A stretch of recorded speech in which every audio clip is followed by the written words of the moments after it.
നമുക്ക് അടുത്തത് transistor configuration. അപ്പോൾ നമ്മൾ ട്രാൻസിൻ്റെ വർക്കിംഗ് പറഞ്ഞു കഴിഞ്ഞു. ആ വർക്കിംഗ് എന്താണെന്ന് ഞാൻ ആൾറെഡി പറഞ്ഞത്. വർക്കിംഗ് എന്ന് പറഞ്ഞാൽ നമ്മൾ ഉദ്ദേശിക്കുന്ന കാര്യം ട്രാൻസിസ്റ്ററിനെ കൊണ്ട് ചെയ്യിക്കാൻ വേണ്ടി അതിനെ പ്രിപ്പയർ ചെയ്ത് വെക്കുന്നതാണ്. അങ്ങനെ സാച്ചുറേഷനിലാക്കാം, ആക്റ്റീവിലാക്കാം, കട്ട് ഓഫിലാക്കാം. പക്ഷെ നമ്മൾ ഉദ്ദേശിച്ച കാര്യം നടക്കണമെങ്കിൽ അതിനെന്ത് ചെയ്യണം? ആക്റ്റീവ് സ്റ്റേറ്റിലാക്കാം. ആക്റ്റീവ് സ്റ്റേറ്റിലാക്കുക എന്ന് പറഞ്ഞാൽ എമിറ്റർ ബേസിനെ ഫോർവേഡ് ബയാസിലാക്കുക, കളക്ടർ ബേസിനെ റിവേഴ്സ് ബയാസിലാക്കുക. ഈ ട്രാൻസിന് മെയിനായിട്ട് പറഞ്ഞാൽ ഒരു ആംപ്ലിഫയർ ആണ്. ആംപ്ലിഫിക്കേഷൻ നടന്നതാണ്. എന്താണ് ആംപ്ലിഫിക്കേഷൻ? സിമ്പിൾ കാര്യമാണ്. ആംപ്ലിഫിക്കേഷൻ എന്ന് പറഞ്ഞാൽ എത്രയേ ഉള്ളൂ. ഇപ്പോൾ നമ്മൾ മൈക്രോഫോൺ ഉണ്ടല്ലോ, മൈക്രോഫോണിൽ കൂടി സംസാരിക്കും. മൈക്രോഫോണിൽ കൂടി സംസാരിക്കുമ്പോൾ അതിപ്പോൾ നമ്മൾ മൂവിങ് കോയിൽ മൈക്രോഫോണൊക്കെ അറിയാൻ നിങ്ങൾക്ക്. നമ്മൾ സംസാരിക്കുമ്പോൾ നമ്മൾ ആ സൗണ്ട് പോയിട്ട് അവിടെ ഡയഫ്രം അല്ലെങ്കിൽ പേപ്പർ കോണ്ടാണ് അതിനെ വൈബ്രേറ്റ് ചെയ്യും. ബോക്സിനകത്തൊക്കെ കറുത്ത പേപ്പർ പോലെ അതിനെ വൈബ്രേറ്റ് ചെയ്യും.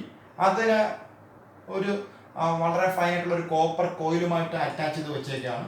അപ്പോൾ ഈ സ്വാഭാവികമായി ഡയഫ്രം വൈബ്രേറ്റ്, നമ്മുടെ സൗണ്ട് കാരണം ഡയഫ്രം വൈബ്രേറ്റ് ചെയ്യുമ്പോൾ ആ പേപ്പർ കോയിൽ വൈബ്രേറ്റ് ചെയ്യും. ആ പേപ്പർ കോയിൽ ഇരിക്കുന്നത് രണ്ട് മാഗ്നറ്റ് ഇടയ്ക്കാണ്. അപ്പം ആ മാഗ്നറ്റിൻ്റെ ഇടയ്ക്ക് നിന്ന് വൈബ്രേറ്റ് ചെയ്യും. അപ്പോൾ നമ്മൾ പഠിച്ചിട്ടുണ്ട് electro magnetic induction. whenever magnetic flux linked with a conductor changes an EMF is induced. അപ്പോൾ അതേപോലെ ആ പേപ്പർ കോയിൽ ഇങ്ങനെ ഒരു മാഗ്നറ്റിക് ഫീൽഡ് വൈബ്രേറ്റ് ചെയ്യുമ്പോൾ ആ പേപ്പർ കോയിലിനകത്ത് എന്തോ ചെയ്യും? EMF ഉണ്ടോ, വോൾട്ടേജ് ഉണ്ടോ, അല്ലെങ്കിൽ കറണ്ട് ഉണ്ടോ. പക്ഷേ അതിൻ്റെ കുഴപ്പം എന്താണ്? ഈ വൈബ്രേഷൻ വളരെ ചെറിയ അളവിലാണ്. അതുകൊണ്ട് ഇതിൻ്റെ മൂവ്മെൻറ്റ് വളരെ ചെറുതാണ്. അതുകൊണ്ടാകുന്ന കറണ്ടിൻ്റെ അളവ് വളരെ സ്മാളായിരിക്കും. അപ്പം ആക്ച്വലി വരയ്ക്കാൻ ഇങ്ങനെയൊക്കെയാണ് വരയ്ക്കേണ്ടത്. ഞാൻ തൽക്കാലം എളുപ്പത്തിന് വേണ്ടി AC വരച്ചാണ് ഇതെങ്ങനെ. ചെറിയ ആംപ്ലിറ്റ്യൂഡ് ആയിരിക്കും. ഉദാഹരണത്തിന് എത്ര? അപ്പം ഒരു amplitude 1 milli volt. 1 milli volt amplitude ഉള്ളതായിരിക്കും. കൃത്യമായിട്ടുള്ള കണക്കല്ല. ആക്ച്വലി മൈക്രോഫോണിൽ നിന്ന് കിട്ടുന്ന വേവ് ഷേപ്പ് ഇതല്ല. അത് ഇങ്ങനെ കൂടിയും കുറഞ്ഞും ഇങ്ങനെയൊക്കെ ഇരിക്കും. നമ്മളിവിടെ തൽക്കാലം മനസ്സിലാക്കാൻ വേണ്ടി പോസിറ്റീവ് റീജിയനും നെഗറ്റീവ് റീജിയനും മനസ്സിലാക്കാൻ വേണ്ടി പറയുന്നു. അപ്പോൾ 1 മില്ലി വോൾട്ടാണെന്ന് കരുതുക. അപ്പോൾ ഇതാണ് സംഭവം. ഇതിനെയാണ് നമുക്ക് എന്ത് ചെയ്യുന്നത്? ഈ മൈക്രോഫോണിൽ കൂടെ ഒരാൾ മൈക്രോഫോണിൽ കൂടെ സംസാരിച്ചു. അപ്പോൾ എന്ത് ചെയ്യണം? നമുക്ക് നാട്ടുകാരെ മുഴുവൻ കേൾപ്പിക്കണം. കേൾപ്പിക്കണം എന്ത് ചെയ്യണം? ലൗഡ് സ്പീക്കറിൽ കൊടുക്കണം, കോളാമ്പിക്കകത്ത് കൊടുക്കണം, ലൗഡ് സ്പീക്കർ. പക്ഷേ ലൗഡ് സ്പീക്കറിനകത്തിരിക്കുന്ന ഡയഫ്രം വലുതാണ്. അപ്പോൾ ഈ സ്മാൾ കറണ്ടിന് അല്ലെങ്കിൽ ഈ സ്മാൾ വോൾട്ടേജ് ഇതിനെ വൈബ്രേറ്റ് ചെയ്യാൻ പറ്റത്തില്ല. അപ്പോൾ എന്ത് ചെയ്യണം? ഇതിൻ്റെ വോൾട്ടേജ് ലെവൽ കൂടണം. ഇതിനെ വൈബ്രേറ്റ് ചെയ്യാൻ പറ്റുന്ന രീതിയിൽ ഇതിൻ്റെ ആംപ്ലിറ്റ്യൂഡ് അല്ലെ ഈ വോൾട്ടേജ് ലെവൽ കൂടണം. പക്ഷെ എന്തിന് മാറ്റം ഉണ്ടാവാൻ പാടില്ല? വേവ് ഷേപ്പിന് മാറ്റം. കാരണം എന്ന് പറയുമ്പോൾ ഉണ്ടാകുന്ന വേവ് ഷേപ്പും എന്ന് പറയുമ്പോൾ ഉണ്ടാകുന്ന വേവ് ഷേപ്പ് സെയിം അല്ല. അപ്പോൾ വേവ് ഷേപ്പ് മാറാൻ പാടില്ല. വേവ് ഷേപ്പ് മാറിക്കഴിഞ്ഞാൽ എന്ത് സംഭവിക്കും? വേറെ സൗണ്ടായി മാറും. അപ്പോൾ സൗണ്ട് മാറരുത്, അതിൻ്റെ ആംപ്ലിറ്റ്യൂഡ് കൂടണം. എന്ന് പറയുമ്പോൾ ഇത്ര അടുത്താങ്കിലും എന്നാണ്. അപ്പം വളരെ ദൂരം വരെ കേൾക്കുന്ന വലിയ സൗണ്ടായി മാറണം. അപ്പോൾ വേവ് ഷേപ്പിന് മാറ്റം ഉണ്ടാകുന്ന ആംപ്ലിറ്റ്യൂഡ് മാത്രം കൂടണം. എന്നാൽ കാരണം വോൾട്ടേജ് കൂടിയല്ല വലിയ ഡയഫ്രത്തിനെ വൈബ്രേറ്റ് ചെയ്യാൻ പറ്റത്തുള്ളൂ. ചെറിയ ഡയഫ്രത്തിനെ വൈബ്രേറ്റ് ചെയ്യാൻ ചെറുത് മതി. വലിയ ഡയഫ്രത്തിനെ വൈബ്രേറ്റ് ചെയ്യണമെങ്കിൽ എന്ത് ചെയ്യണം? വലിയ വോൾട്ടേജ് വേണം. അപ്പോൾ ഇതിൻ്റെ ആംപ്ലിറ്റ്യൂഡ് കൂട്ടണം. വേവ് ഷേപ്പിനൊന്നും മാറ്റം ഉണ്ടാവാൻ പാടില്ല. ആംപ്ലിറ്റ്യൂഡ് മാത്രം ഇങ്ങനെ കൂടണം. അപ്പം അതിൻ്റെ വേവ് ലെന്തും ഫ്രീക്വൻസി ഒന്നും മാറിയിട്ടില്ല. എന്ത് മാത്രം കൂടി? ആംപ്ലിറ്റ്യൂഡ് മാത്രം കൂടി. അപ്പോൾ 1 മില്ലി വോൾട്ട് എന്നുള്ളത് ഒരു 100 മില്ലി വോൾട്ടായി. അപ്പോൾ ആംപ്ലിറ്റ്യൂഡ് മാത്രം കൂടുന്നു. വേവ് ഷേപ്പിന് മാറ്റം ഉണ്ടാകുന്നില്ല. ലെന്തൊന്നും മാറുന്നില്ല, അല്ലെങ്കിൽ ടൈം പീരീഡ് മാറുന്നില്ല, അല്ലെങ്കിൽ ഫ്രീക്വൻസി മാറുന്നില്ല.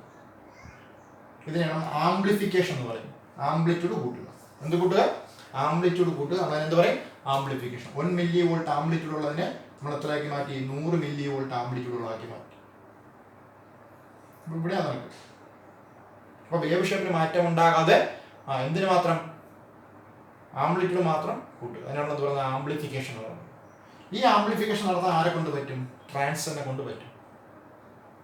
അപ്പോൾ ട്രാൻസിസ്റ്ററിനെ കൊണ്ട് ഈ ആംപ്ലിഫിക്കേഷൻ നടത്താൻ പറ്റും. ആംപ്ലിറ്റ്യൂഡ് ലെവൽ എന്ത് ചെയ്യാൻ പറ്റും? കൂട്ടാൻ പറ്റും. അതിനുവേണ്ടി നമുക്ക് ആരെ ഉപയോഗിക്കാം? ട്രാൻസിസ്റ്ററിനെ ഉപയോഗിക്കാം. മനസ്സിലാവുന്നുണ്ടോ? അതാണ് ആംപ്ലിഫിക്കേഷൻ. ആംപ്ലിഫിക്കേഷന് വേണ്ടി നമുക്ക് ട്രാൻസിസ്റ്റർ ഉപയോഗിക്കാം. പക്ഷെ അങ്ങനെ ചെയ്തു തരണം, ഇങ്ങനെ ഒരു പരിപാടി ചെയ്ത് തരണമെങ്കിൽ ആദ്യം എന്ത് സ്റ്റേറ്റിലായിരിക്കണം? ആക്റ്റീവ് സ്റ്റേറ്റിലായിരിക്കണം. ആക്റ്റീവായിട്ട് വെച്ച് ആക്കി കൊടുക്കണം. അപ്പോൾ ഇതായിരിക്കും നമ്മളെ ഇൻപുട്ട്.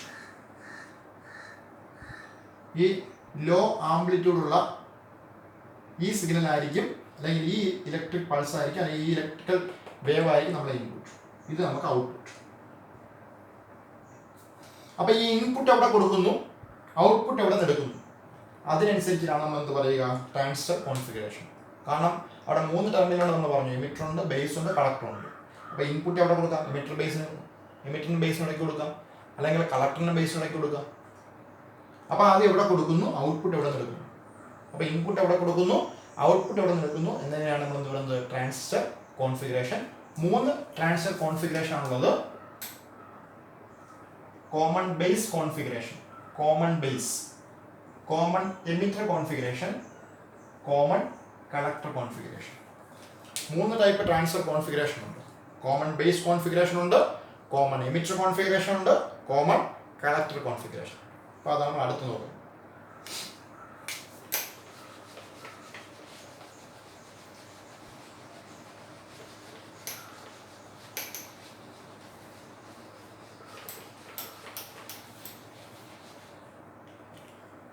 അതായത് common base, common base transistor configuration, common base transistor configuration. അതിൻ്റെ ഫിഗർ നോക്കിക്കോ. അപ്പം ഞാൻ ഇനി മുതൽ സിമ്പിൾ വെച്ചാണ് വരയ്ക്കുന്നത്, സിമ്പിൾ. അപ്പം NPN ട്രാൻസിസ്റ്റർ നമ്മൾ എടുക്കുന്നത്.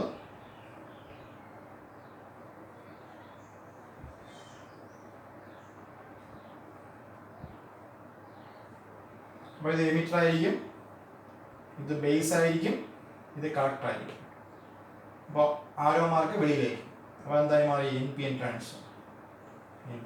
ഇതൊന്നും എഴുതേണ്ട ആവശ്യമില്ല, ഇപ്പം നമ്മൾ സ്റ്റാർട്ടിങ്ങിനായതുകൊണ്ട് എഴുതി കാണിക്കുന്നേ ഉള്ളൂ. ഇനി എമിറ്റർ ബേസിന് എന്ത് ചെയ്യണം, എമിറ്റർ ബേസിന് ഫോർവേഡ് ബയാസ് ചെയ്യണം, ആക്റ്റീവ് ആക്കണ്ടേ. എമിറ്റർ ബേസിന് ഫോർവേഡ് ബയാസ് എന്ത് ചെയ്യണം, P region positive, M region negative. അപ്പോൾ കളക്ടറിനെ റിവേഴ്സ് ബയാസിലാക്കണ്ടേ, കളക്ടറിന് റിവേഴ്സ് ബയാസിന് അത് എന്നാണ് പോസിറ്റീവ്.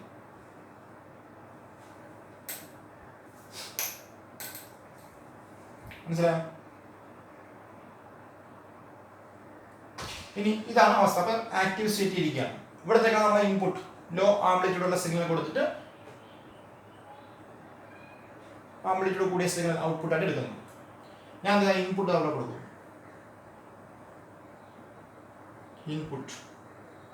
ഇൻപുട്ട് ഞാൻ അവിടെ കൊടുക്കുന്നു. എവിടെയൊക്കെ, എമിറ്ററിനും ബേസിനും കുറയും. ഔട്ട്പുട്ട് അവിടെ എടുക്കുന്നു. നമ്മൾ പറഞ്ഞ ഔട്ട്പുട്ട് നമ്മൾ കൊടുക്കുന്നത് ലൗഡ് സ്പീക്കറിന് കുറുകയായിരിക്കും കൊടുക്കുന്നത്. മൈക്രോഫോണിൽ നമ്മൾ എടുത്തുകൂടെ കൊടുത്തിട്ട് ഔട്ട്പുട്ട് എടുത്ത് ലൗഡ് സ്പീക്കറെ റെപ്രസെന്റ് ചെയ്യാൻ വേണ്ടി നമുക്ക് ലൗഡ് സ്പീക്കർ പഠിക്കുന്ന സമയത്ത് നമ്മൾ യഥാർത്ഥ കമ്പോണന്റ് ഉപയോഗിക്കില്ല. പകരം പഠിക്കുന്ന സമയത്ത് നമ്മൾ എന്ത് ചെയ്യും, യഥാർത്ഥ കമ്പോണന്റിന്റെ ഒരു റെസിസ്റ്റൻസ് കാണും. കാരണം ലൗഡ് സ്പീക്കർ ആകുമ്പോഴും അവിടെ ഒരു കോയിൽ ഉണ്ടാവും. ആ കോയിലിൽ കൂടി ആയിരിക്കും കറണ്ട് ഒഴുകുന്നത്. അപ്പോൾ ആ കോയിലിന് ഒരു റെസിസ്റ്റൻസ് ഉണ്ടാവും. അപ്പോൾ അതിൻ്റെ ഇക്വലന്റ് റെസിസ്റ്റൻസ് ലോഡ് റെസിസ്റ്റൻസ് എന്ന് പറയുന്നത്, ലോഡ് റെസിസ്റ്റൻസ് RL. അപ്പോൾ യഥാർത്ഥ കമ്പൗണ്ടിനെ എവിടെ കൊണ്ടുവയ്ക്കാൻ പറ്റും, നമ്മൾ ലാബിലാണല്ലോ ചെയ്യുന്നത് അല്ലേ. അപ്പോൾ നമ്മൾ ലാബിൽ ചെയ്യുമ്പോൾ നമുക്ക് യഥാർത്ഥ കമ്പൗണ്ട്, യഥാർത്ഥ ഈ ഔട്ട്പുട്ട് ആർക്കാണോ കൊടുക്കുന്നത് അയാളെ നമുക്ക് കൊണ്ടുവരാൻ പറ്റത്തില്ല. പകരം നമ്മൾ എന്ത് ചെയ്യുന്നു, അയാളുടെ അതേ റേഞ്ചുള്ള മറ്റൊരു റെസിസ്റ്റൻസ് എടുത്ത് കണക്ട് ചെയ്യും. അതിന് ലോഡ് റെസിസ്റ്റൻസ് എന്ന് പറയുന്നത്, ലോഡ് റെസിസ്റ്റൻസ്. ഇവിടെ നമ്മൾ ഔട്ട്പുട്ട് എടുക്കുന്നു. അപ്പോൾ ഇവിടെ ഇൻപുട്ട് കൊടുക്കുന്നു, ഇവിടെ നിന്ന് ഔട്ട്പുട്ട് എടുക്കുന്നു. അപ്പോൾ ഇൻപുട്ട് കൊടുക്കുന്നത് എമിറ്ററിനും ബേസിനും ഇടയ്ക്ക്, ഔട്ട്പുട്ട് കൊടുക്കുന്നത് കളക്ടറിനും ബേസിനും ഇടയ്ക്ക്. ഇനി ഇവിടുത്തെ കറണ്ട് ഡയറക്ഷൻ അറിയാമല്ലോ. ഇവിടെ എമിറ്റർ കറണ്ട്, ആ എമിറ്റർ കറണ്ട് ഇങ്ങനെ ഒഴുകി ഇവിടെ വരും. അത് ഇവിടെ വന്നിട്ട് രണ്ടായിട്ട് സ്പ്ലിറ്റ് ചെയ്യും. ഇങ്ങോട്ടത്തേക്ക് ബേസ് കറണ്ട്, ഇങ്ങോട്ടത്തേക്ക് കളക്ടർ കറണ്ട്. അപ്പോൾ കളക്ടർ കറണ്ട് ഒഴുകി തന്നെ വരും. അപ്പം നിങ്ങൾ നോക്കിയേ, ഇൻപുട്ട് ഇവിടെ കൊടുക്കുമ്പോൾ ഇവിടെ ഒഴുകിക്കൊണ്ടിരിക്കുന്ന കറണ്ട് എമിറ്റർ കറണ്ടാണ്. അപ്പോൾ ഇൻപുട്ട് ഒരു വോൾട്ടേജ് ആണ് അല്ലേ, അത് ഇൻപുട്ട് ആയിട്ട് കൊടുക്കുന്ന ഒരു വോൾട്ടേജ് ആണ്. അപ്പോൾ ഒരു കറണ്ടാണ് കൊടുക്കുന്നത്. അപ്പോൾ സ്വാഭാവികമായിട്ടും എന്ത് ചെയ്യും, ഇതിന് മാറ്റം ഉണ്ടാകും. ഇവിടെ ആൾറെഡി ഒരു കറണ്ട് ഉണ്ട്, ബയാസിങ്ങിന്റെ ഫലമായിട്ട് എമിറ്റർ കറണ്ട് ഉണ്ട്. ബയാസിങ്ങിന്റെ ഫലമായിട്ട് ആൾറെഡി എമിറ്റർ കറണ്ട് ഉണ്ട്. പിന്നെ ഇതുകൂടെ വരുമ്പോൾ എന്ത് ചെയ്യും, ഇതിന് വേരിയേഷൻ ഉണ്ടാവും. അപ്പോൾ ഇൻപുട്ട് മാറ്റം ഉണ്ടാകുന്നത് എമിറ്റർ കറണ്ടിനാണ്. ഇനി ഔട്ട്പുട്ടായിട്ട് നമ്മൾ എടുക്കുന്ന ആരെയാണ് നോക്ക്, കളക്ടർ കറണ്ടിന്. ഔട്ട്പുട്ടായിട്ട് എടുക്കുന്ന കളക്ടർ കറണ്ടിന്. അപ്പോൾ ഇൻപുട്ടായിട്ട് എമിറ്റർ കറണ്ട്, ഔട്ട്പുട്ടായിട്ട് കളക്ടർ കറണ്ട്. ബേസോ ഇൻപുട്ടും ഇല്ല ഔട്ട്പുട്ട് രണ്ടിനും കോമൺ ആണ്, കോമൺ ബേസ്. അല്ല ബേസ് ടെർമിനൽ കോമൺ എന്നല്ല ഉദ്ദേശിച്ചത്, base current common. Base current രണ്ടുപേർക്കും കോമൺ, ഇൻപുട്ടിനും ഔട്ട്പുട്ടിനും കോമൺ ആണ് എന്ത് വിളിക്കുന്നത്, കോമൺ ബേസ്. ഇനി ഇവിടെ നമ്മൾ നോക്കിക്കഴിഞ്ഞാൽ ഇവിടുത്തെ ഇൻപുട്ട് വോൾട്ടേജ്, ഇൻപുട്ട് വോൾട്ടേജ് ആയിരിക്കും നമ്മൾ ബേസിനും എമിറ്ററിനും ബേസിനും കുറുകയിൽ കൊടുത്താൽ അതുകൊണ്ട് ഇൻപുട്ട് വോൾട്ടേജ് VEB അല്ലേ. ഈ വോൾട്ടേജ് കൊടുത്താൽ എമിറ്ററിനും ബേസിനും കുറുകയാണ്. അപ്പോൾ ഇതാണ് ഇൻപുട്ട് വോൾട്ടേജ്. ഇവിടുത്തെ ഇൻപുട്ട് കറണ്ടോ, input current I E, input current ആണ് ഐ ഐക്കല്ലേ ഈ ഇൻപുട്ട് കൊടുക്കുമ്പോൾ എമിറ്റർ കറണ്ടാണ് മാറ്റം ഉണ്ടാകുന്നത് I E. So input resistance, input resistance R I, R I എന്തായിരിക്കും input voltage by input current V E B by I, V E B by. അതേപോലെ output voltage,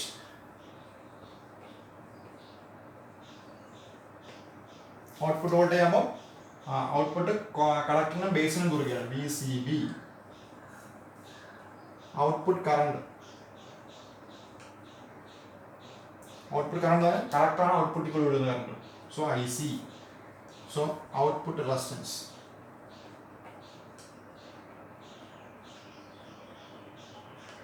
V C B by I C. അങ്ങനെ 6 ohm കൊടുക്കാം.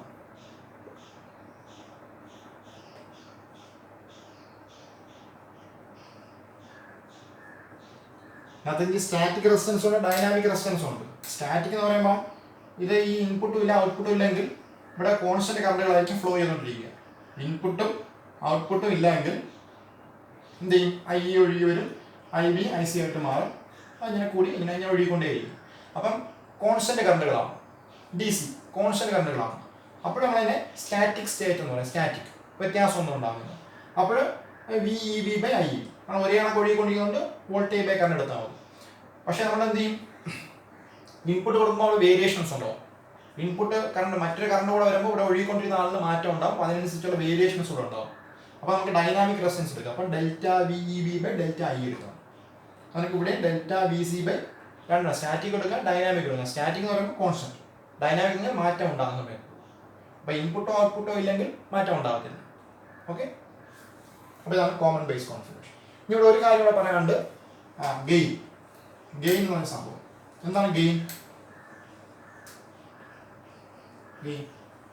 Gain നേട്ടം. നേട്ടം എന്താണ്? നമ്മൾ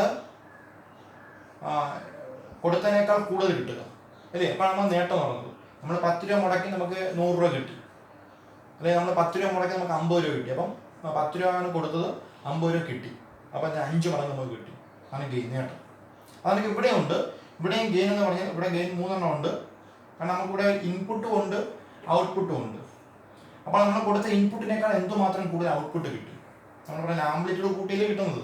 അപ്പോൾ കൊടുത്തതിനേക്കാൾ എന്തുമാത്രം കൂടുതൽ ഔട്ട്പുട്ട് കിട്ടി. അതിനെന്ത് ചെയ്താൽ മതി, ഔട്ട്പുട്ടിനെ ഇൻപുട്ടിനോട് ഡിവൈഡ് ചെയ്യണം അല്ലേ? അപ്പം നമ്മൾ 10 കൊടുത്തു, 50 കിട്ടിയെങ്കിൽ 50/10, അപ്പോൾ 5 മടങ്ങ് കിട്ടി, 5 ടൈംസ് നമുക്ക് കിട്ടി. അല്ലെങ്കിൽ നമ്മൾ എന്ത് ചെയ്തു, 5 കൊടുത്തു 500 കിട്ടി, അപ്പോൾ എത്ര, 500/5 100 മടങ്ങ് കിട്ടി. അത് നമ്മൾ ഗെയിൻ നോക്കുന്നത്. അപ്പോൾ ഇവിടെ ഗെയിനായിട്ട് എന്തൊക്കെ വരാം? ഇവിടെ നമ്മൾ കൊടുക്കുന്നത് ഒരു സിഗ്നലാണ്. അപ്പോൾ അതിനവിടെ കറണ്ട് ഉണ്ടാവാം, വോൾട്ടേജ് ആവാം, പവർ ആവാം.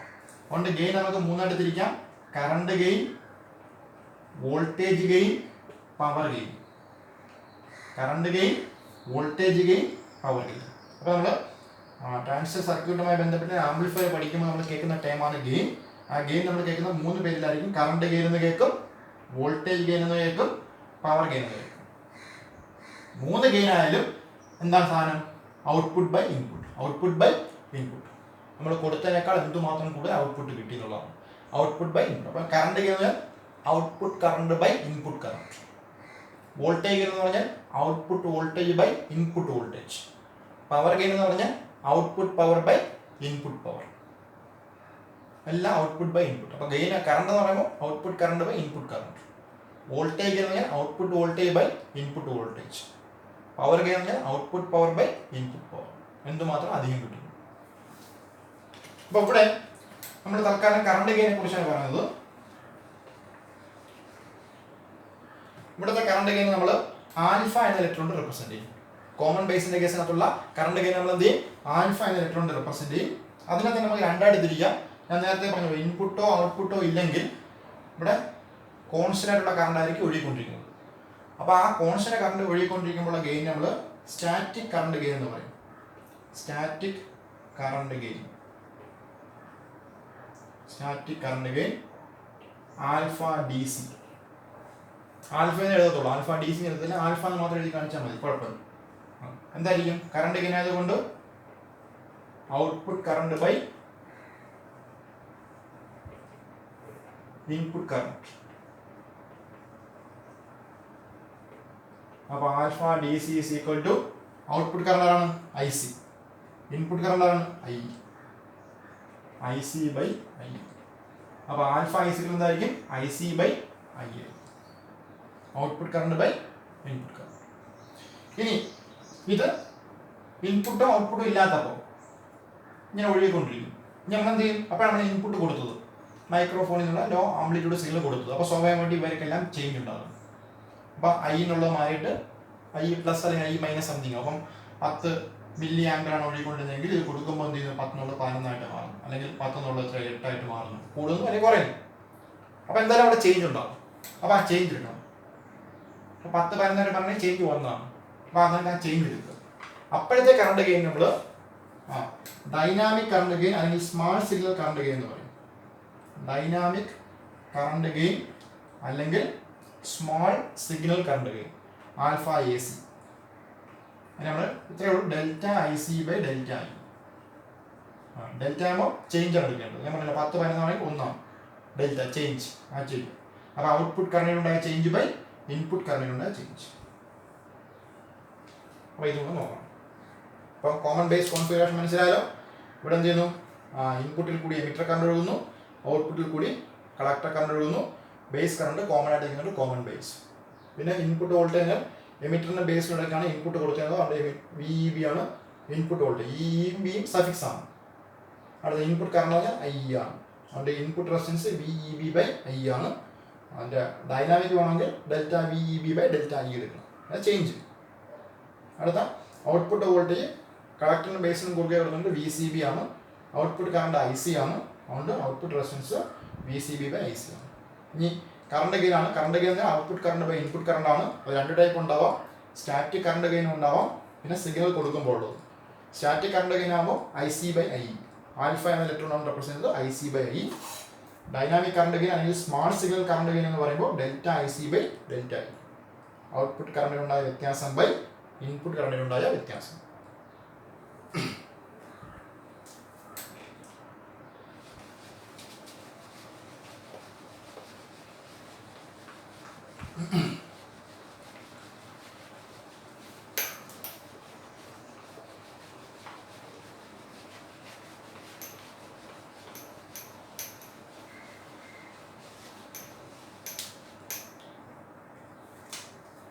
അടുത്ത common emitter transistor configuration CE. ഞാൻ പടം തന്നെ ചരിച്ചു വരയ്ക്കുന്നു.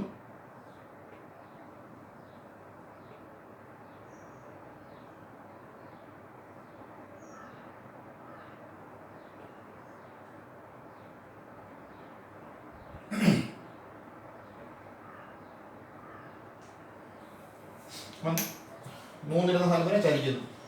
അപ്പോൾ നമുക്കറിയാം ഇത് എമിറ്റർ ആയിരിക്കും, ഇത് ബേസ് ആയിരിക്കും, ഇത് കളക്ടർ ആയിരിക്കും. ആരോ മാർക്ക് വിളിക്കാണ്ട് N P N transfer N P. നമ്മൾ ഇൻപുട്ട് ഔട്ട്പുട്ട് ആ ഒരു കോൺസെപ്റ്റ് വരാൻ വേണ്ടി ചരിച്ച് വരച്ചെന്നുള്ളൂ. നൂത്ത് വെച്ച് വരയ്ക്കാം. ഇൻപുട്ട് ഔട്ട്പുട്ട് അങ്ങനെ ഒരു സ്ട്രൈറ്റ് ആയിട്ടുള്ള കോൺസെപ്റ്റ് വരാൻ വേണ്ടി വരയ്ക്കുന്നേ ഉള്ളൂ. അപ്പോൾ എന്താണ് എമിറ്റർ ബേസ് ഫോർവേഡ് ബയാസിംഗ് ആവണം. അപ്പം എന്ത് region negative, P region positive. Collector base ഇങ്ങനെ കൊടുക്കേണ്ട ആവശ്യമില്ല. നമുക്ക് കളക്ടർ മാത്രം ബേസ് ആൾറെഡി ബയാസ്ഡ് ആണ്. പിന്നെ നമുക്ക് വേണ്ട കളക്ടറിനെ ബയാസ് ചെയ്യുക എന്നുള്ളതാണ്. അപ്പം ഇങ്ങനെ കൊടുത്താൽ മതി. എന്നിന് പോസിറ്റീവ്. അപ്പം അത് റിവേഴ്സ് ബയാസിംഗ് ആയിക്കോളും. ബേസുമായിട്ട് കണക്ഷൻ വന്നോളും.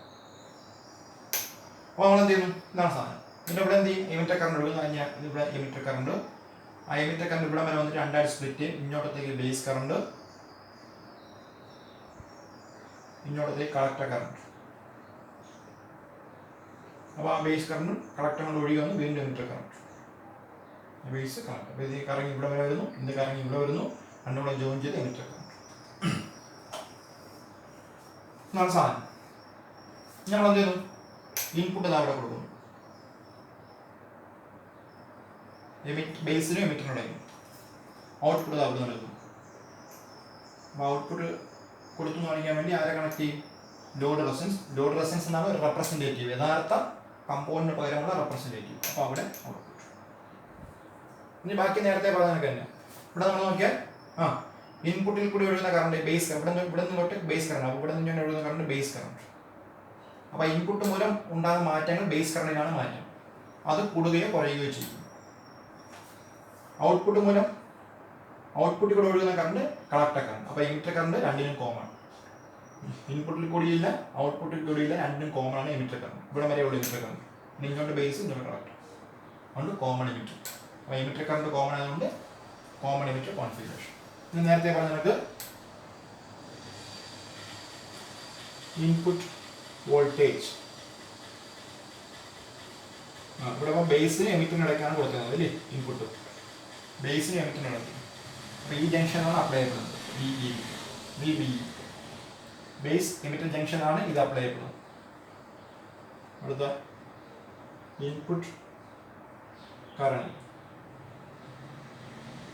ഇൻപുട്ട് കറണ്ടായിട്ട് IB, input current IB. So input resistance VBE by voltage by current ആണല്ലോ resistance, input voltage input current. അതേപോലെ ഔട്ട്പുട്ട് വോൾട്ടേജ് ഔട്ട്പുട്ട് വോൾട്ടേജ് കളക്ടറിന് എമിറ്ററിന് കുറുകെ VCE. Output current IC output current. Output resistance VCE by IC. അപ്പോൾ dynamic ആണ് വേണ്ടെങ്കിൽ delta VC by delta IC change എടുക്കണം. ഇത് സംഭവം കഴിഞ്ഞു. ഇനി ഇവിടെ നേരത്തെ നമ്മൾ എന്ത് ചെയ്യും, ഇൻപുട്ട് കൊടുക്കുമ്പോൾ നമുക്ക് എന്ത് ചെയ്യും, ഔട്ട്പുട്ട് കിട്ടും. അവിടെ സ്വാഭാവികമായിട്ടും ഗെയിൻ കാണും അല്ലേ, ഇൻപുട്ടിനേക്കാൾ കൂടുതൽ ഔട്ട്പുട്ട് കിട്ടുന്നു, അപ്പോൾ ഗെയിൻ ഉണ്ട്. അപ്പോൾ നമ്മൾ ഇവിടുത്തെ ഗെയിനെ ബീറ്റ എന്ന ഇലക്ട്രോണാണ് റെപ്രസെന്റ്, നേരത്തെ ആൽഫ കൊണ്ട് റെപ്രസെന്റ് ചെയ്തു, ഇവിടെ ഇപ്പം ബീറ്റ എന്ന ഇലക്ട്രോണാണ് റെപ്രസെന്റ് ബീറ്റ. അപ്പം ആ ഗെയിൻ നമുക്ക് രണ്ടായിട്ട് തിരിക്കാം, സ്റ്റാറ്റിക് കറണ്ട് ഗെയിൻ എന്നും ഡൈനാമിക് കറണ്ട് ഗെയിൻ എന്നും. സ്റ്റാറ്റിക് എന്ന് പറയുമ്പോൾ സിഗ്നൽ കൊടുക്കുന്നതിന് മുമ്പ് എമിറ്റർ കറണ്ടും കളക്ടർ കറണ്ട് ബേസ് കറണ്ടും കോൺസ്റ്റന്റ് ആയിരിക്കും, അപ്പോഴത്തെ gain. Static current gain beta DC, beta എഴുതിയാൽ മതി, തൽക്കാലം സ്റ്റാറ്റിക് ആണെന്നായിരിക്കും DC.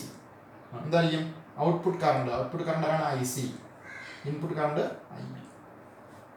ഇനി രണ്ടാമത് സ്മാൾ സിഗ്നൽ കറണ്ട് ഗെയിൻ അല്ലെങ്കിൽ ഡൈനാമിക് കറണ്ട് ഗെയിൻ.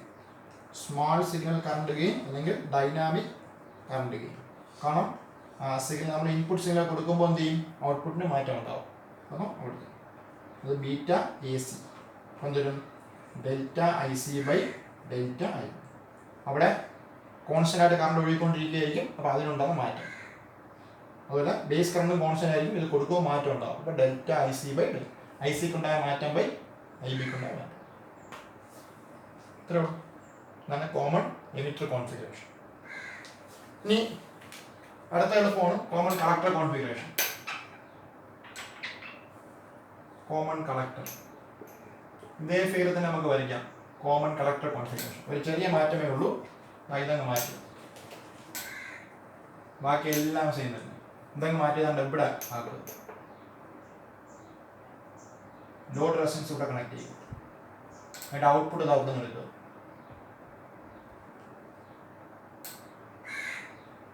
ഇവിടെ കണക്ട് സാധനം ഇവിടെ ആക്കുക, അത്രേ ഉള്ളൂ വ്യത്യാസം. നമുക്ക് ശരിയില്ല, ഇൻപുട്ട് ഇവിടെ കൊടുക്കുന്നു, ഔട്ട്പുട്ട് ഇവിടെ നടക്കുന്നു. ഇൻപുട്ടിൽ കൂടെ ഒഴുകുന്ന കറണ്ട് IB, ഔട്ട്പുട്ടിൽ കൂടെ ഒഴുകുന്ന current IE.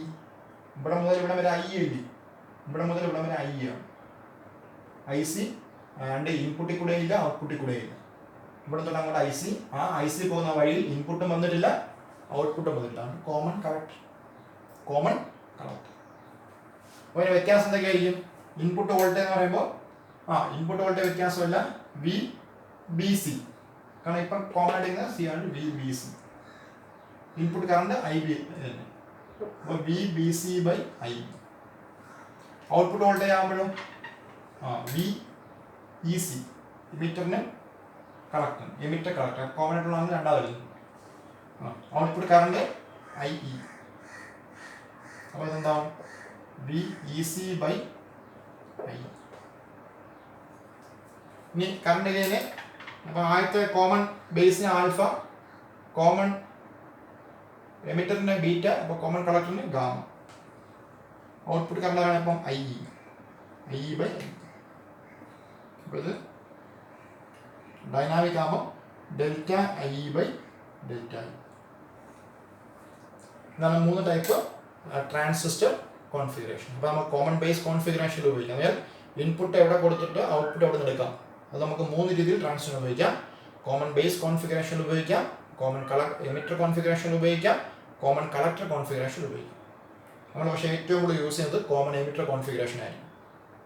Common emitter configuration ആയിരിക്കും ഏറ്റവും കൂടുതൽ യൂസ് ചെയ്യുന്നത്. നമ്മുടെ കാരണം നമുക്ക് പറയാം. അത് മനസ്സിലാവും. 3 ടൈപ്പ് കോൺഫിഗറേഷൻ മനസ്സിലാക്കാൻ അത് ഏറ്റവും ശ്രദ്ധിക്കേണ്ടത് കോമൺ എമിറ്റർ കോൺഫിഗറേഷൻ.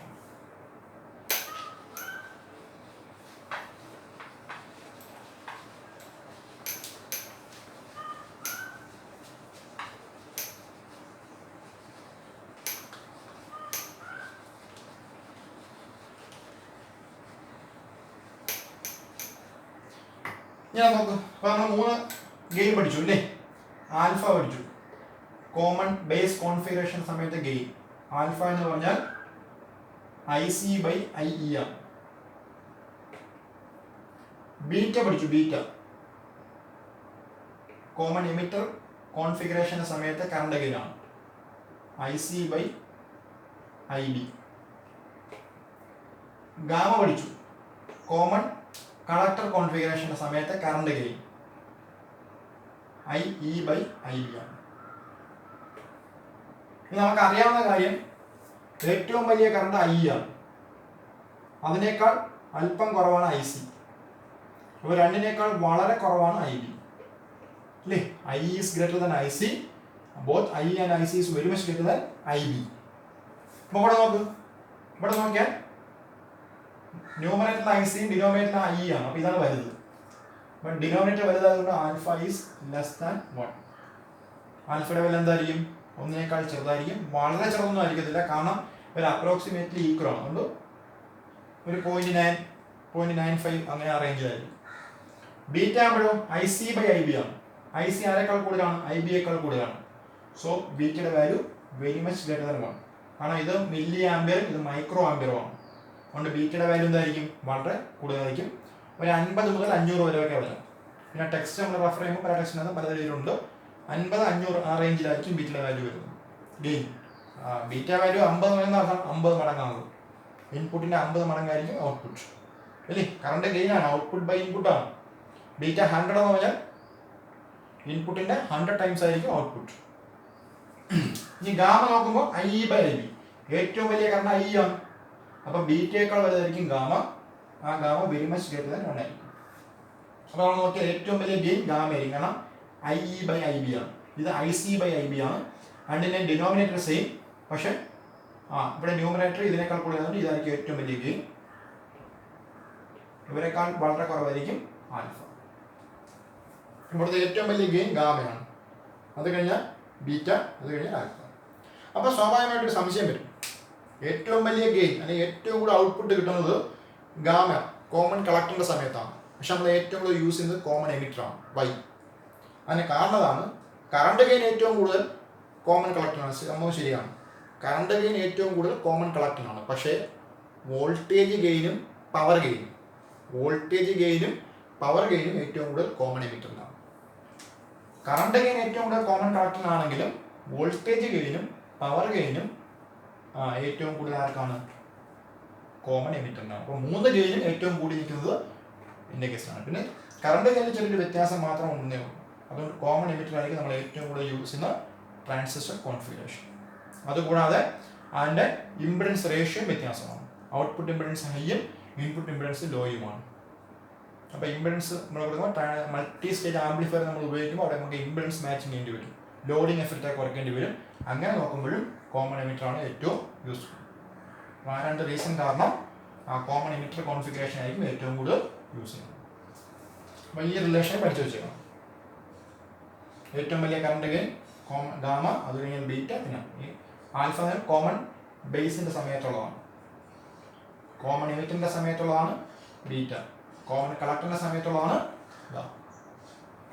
ഈ ഒരു റിലേഷൻ നമുക്ക് പ്രോബ്ലം ഒക്കെ ചെയ്യാൻ വേണ്ടി.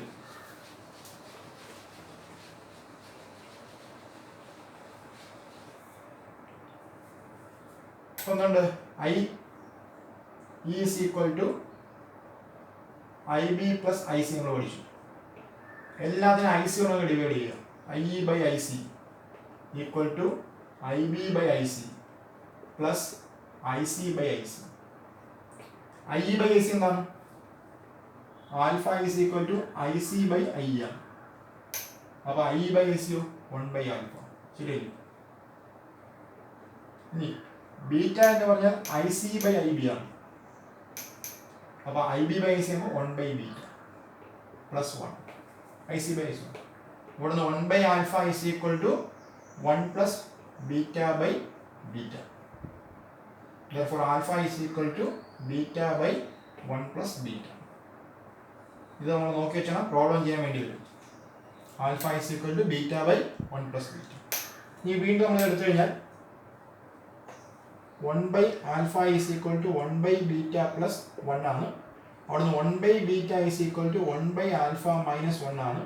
അതുകൊണ്ട് 1 by beta is equal to 1 minus alpha by ആൽഫയാണ്. Therefore beta is equal to alpha by 1 minus alpha. ഈ റിലേഷൻ നമുക്ക് പ്രോബ്ലം ചെയ്യാൻ വേണ്ടി വരും.